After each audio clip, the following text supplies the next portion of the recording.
ঠিক আছে, বুঝতে পারি আমরা। আজকের উদ্বোধনী ক্লাসে সবাইকে আন্তরিক অভিনন্দন, শুভেচ্ছা। আমরা কেমন আছি সবাই? যাক, শুক্রিয়া। আজকের পরিচিতি, যেহেতু পরিচিতি উদ্বোধনী ক্লাস, পরিচিতিমূলক পর্বে আমরা ফারুক স্যারকে আমন্ত্রণ করব। Farooq sir, welcome. ঠিক আছে, বসে। আমাদের ফারুক স্যার ওপেনিং ক্লাস, উদ্বোধনী ক্লাস, ফারুক স্যার ক্লাস। আজ তোমাদের প্রথম ক্লাস, তোমাদের কেমন লাগছে সবাই?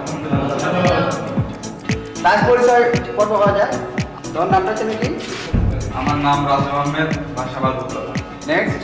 আমার নাম বিজয় আহমেদ,